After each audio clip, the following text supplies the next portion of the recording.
1956, New York City, NBC Television Studios. James Brown, 23 years old, was about to walk into the most important audition of his life. Back then, television was everything. If you appeared on TV, you became famous overnight. Millions would watch you.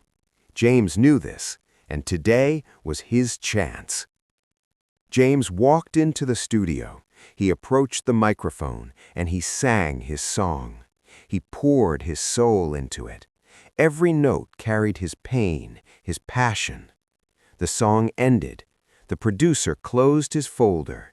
He looked at James, right in the eyes, and said this: "You're too black for television." James froze. His ears were ringing. Too black? What did that even mean? But let me tell you something.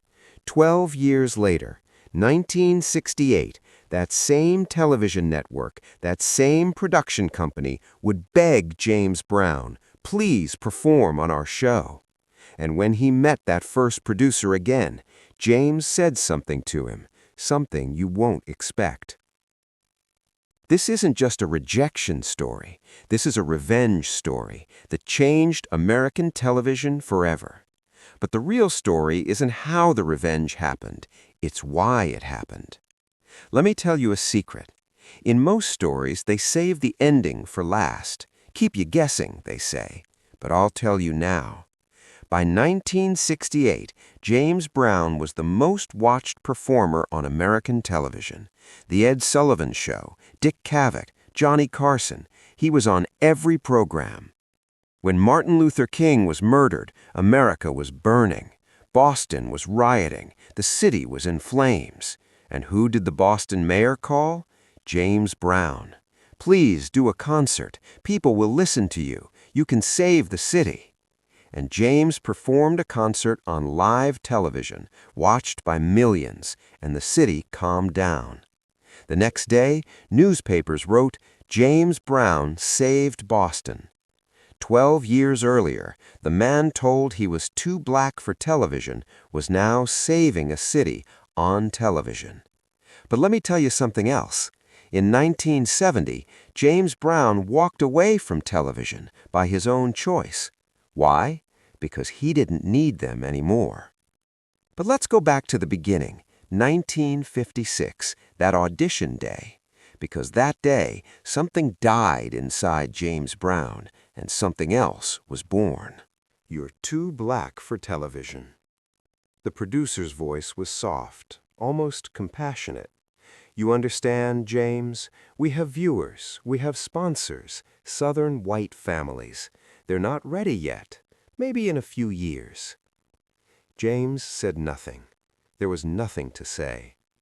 "Thank you," said the producer. "See the secretary on your way out." And just like that, it was over. James left the studio. He took the elevator down. He walked outside. New York was cold that day. Gray sky, gray buildings, gray faces.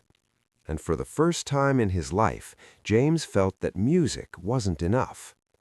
James Brown's life had never been easy. At 3 years old, his mother abandoned him. At 16, he went to prison. He grew up in poverty. But every time, music had saved him. He sang in his prison cell and was set free.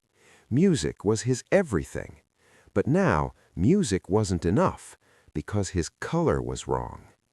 That night, James stayed in a cheap hotel. Single room, one bed. He lay down on the bed. He stared at the ceiling, and he thought. He had two choices. First, give up, go home, keep singing in small clubs, forget the television dream. Second, fight. When morning came, James had decided. He stood up, he looked in the mirror, and he made himself a promise. "I will be on television, and I won't just be on it, I'll be the biggest, so big that everyone who said no to me will regret it." But if television didn't want him, then he'd find another way. He'd become so big on radio, in concerts, in records, that television would have to want him. And he started working. From 1956 to 1964, James Brown didn't rest. 8 years, almost 3,000 days, and almost 3,000 nights. James went to small towns, in the South, in the North, in the East, in the West, everywhere.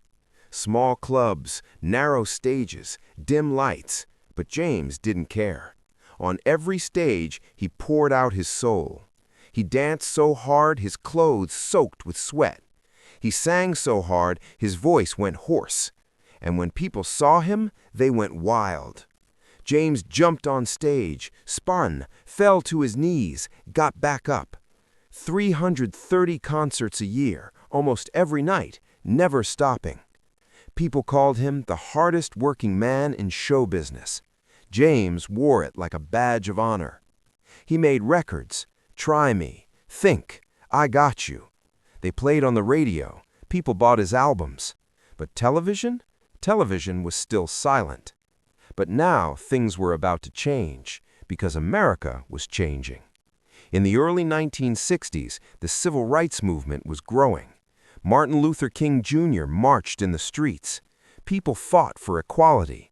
And television, slowly, had to change too. In 1964, something happened. James Brown recorded a concert, live at the Apollo.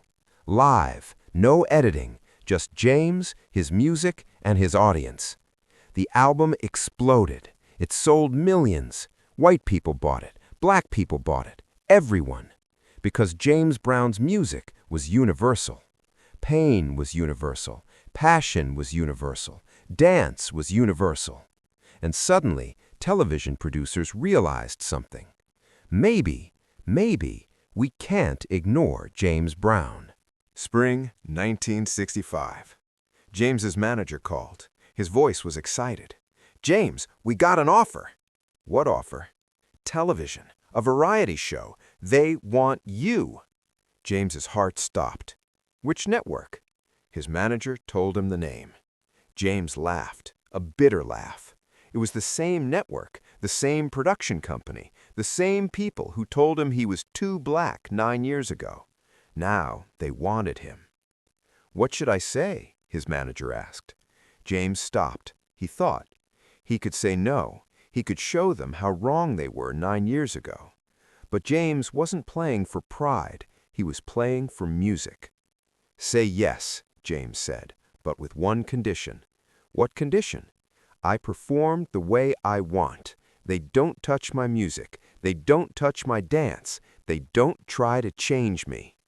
There was silence. "Okay, I'll tell them." A week later, the answer came. They agreed. And here, the most important moment came. James prepared for his first television performance. But he wasn't nervous. He didn't need to be nervous anymore, because he wasn't trying to prove anything anymore. He'd already proven it. The camera turned on, the lights came up, and James did his performance. He danced, he shouted, he screamed, he sweated, he fell to his knees, he got back up. He was himself, completely himself.